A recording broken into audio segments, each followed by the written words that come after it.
Shozo Tanaka decía que el cuidado de los ríos no es responsabilidad de estos, sino del corazón humano. ¿Y qué pasa cuando muchos corazones deciden unirse por una causa? Pues que tienen el potencial de cambiar el mundo, o al menos una ciudad. Por eso en este vídeo vamos a hablar del proyecto con mayor impacto ambiental de todo Madrid, y analizaremos con ayuda de un experto el porqué de este éxito. Pero primero, te propongo un juego. ¿Qué tienen en común estas imágenes?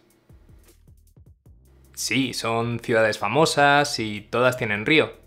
Pero pasa algo raro con el agua. Si recordáis de la escuela las partes de un río, ninguna se parece a esto. ¿Entonces no es un río? Pues sí, pero muy transformado. Y es que esto es un problema que comenzó hace más de 10.000 años, más o menos desde la Revolución Neolítica, cuando los humanos dejaron de ser cazadores-recolectores y comenzaron a asentarse en poblados permanentes. Pero no se asentaron en cualquier sitio, sino que lo hicieron cerca de los ríos, por dos motivos principales. Primero es que necesitaban agua para beber y para sus cultivos, y el segundo motivo era para que se llevase todos sus residuos. De hecho, el primer sistema de alcantarillado tiene más de 5.700 años. Pero bueno, que me voy del tema. El caso es que a la gente le gusta vivir cerca de los ríos. Pero claro, eso tiene algunos problemas. ¿Qué pasa si llueve mucho? Efectivamente, que tu casa se convierte en un aquapark. Así que la solución que se les ocurrió es encauzar los ríos, crear barreras artificiales que impiden que el río se desborde. Pero, ¿sabes cuando tienes un problema y haces algo para arreglar ese problema, pero eso genera otro problema que tienes que arreglar? Bueno, pues exactamente eso es lo que pasó aquí. Al lado de los ríos hay una zona que se denomina llanura aluvial, y que se inunda con las crecidas. Pero claro, si tienes un canal en esas zonas ya no se inunda, y deja de cumplir una de sus funciones principales, que es disipar la energía. Piénsalo así, un río es un torrente de energía que va de zonas altas a zonas bajas, y funciona como un pulverizador. Si el agua tiene muchos lugares por donde ir, la energía se dispersa. Pero si solo hay un canal, esta se concentra, generando efectos mucho más destructivos. Pero no es el único problema. Si te cargas las orillas del río, también destruyes toda su vegetación y toda la fauna y biodiversidad asociada a estas. Además, quieres un canal grande, para evitar que se desborde con las crecidas. Entonces disminuyes el calado del río. Pero claro, como ya no tienes árboles que den sombra y disminuyes el volumen de agua, esta tiende a calentarse más. Y eso deriva en que tienes algas que generan zonas donde no hay oxígeno, y entonces los pocos bichos que quedan se mueren. Y claro, no puedes dejar a la suerte cuánto agua hay en tu río, así que construyes una presa para regular su caudal. Pero si eres un pez de 5 centímetros, por pequeña que sea la presa, te va a parecer una muralla insalvable, lo que rompe la conectividad de hábitats y lleva a la fragmentación de poblaciones. Todo el río es homogéneo, así que menos especies pueden sobrevivir, tienes problemas con la sedimentación y un muy largo etcétera. Bueno, pues todo esto pasaba en el Manzanares. Para los que no seáis de España, este es el río que pasa por Madrid.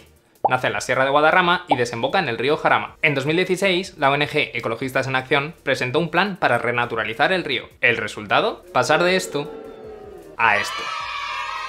Pero este milagro tiene mucha ciencia por detrás. Por eso voy a hablar con Pedro Molina, doctor en Geografía y profesor de la Universidad Autónoma de Madrid, que ha escrito un artículo acerca del proyecto. Una renaturalización lo que pretende es revertir en cierta medida el grado de artificialización de un territorio y conseguir que vuelva a tener ciertas características naturales que ha perdido. Tenemos un ejemplo magnífico en el río Manzanares. Lo primero que se hizo en todo el proyecto de renaturalización fue tratar de que el río tuviese una dinámica seminatural. Hasta 2016, en realidad el río no era un río, era una sucesión de embalses. La primera presa en el Puente de los Franceses, la número 3, y la última en Legazpi, la número 9. Hay 6 presas entre medias. ¿Qué es lo que se hizo?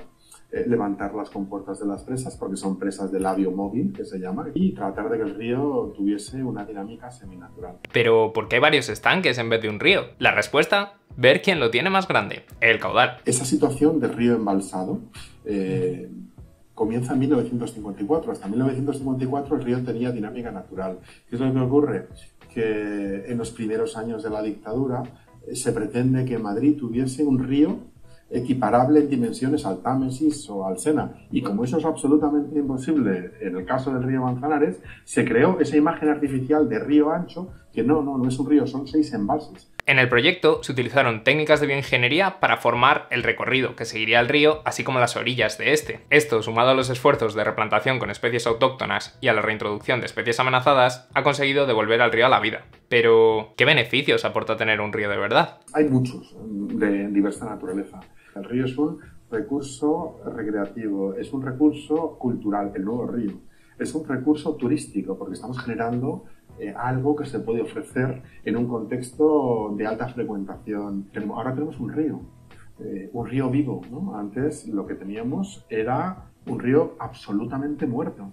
Es decir, embalse tras embalse, ¿no? Con problemas de calidad de agua debido a la dificultad de movimiento, a la anoxia de algunas zonas, es decir, a la falta de oxígeno, etcétera, etcétera, ¿no? Y ahora tenemos un río de régimen más o menos rápido, según los tramos, que fluye, con fauna acuática asociada a ese tipo de medio, y sobre todo ha habido un proceso rapidísimo de colonización de las islas generadas como consecuencia de la movilización de sedimentos.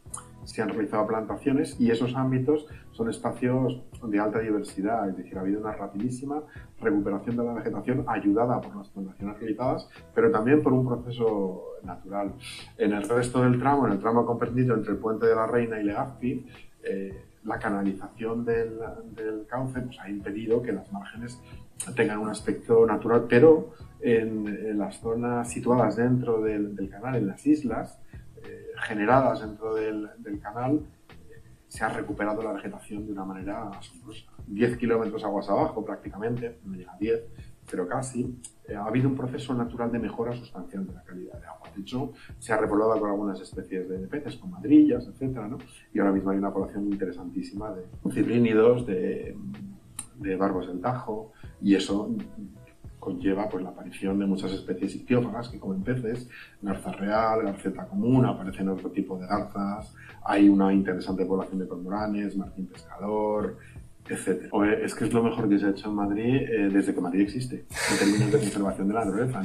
No se ha hecho nada mejor desde entonces. En este escenario de crisis climática evidente, en el que el agua es un bien escaso, los espacios fluviales son medios sometidos a tensiones múltiples.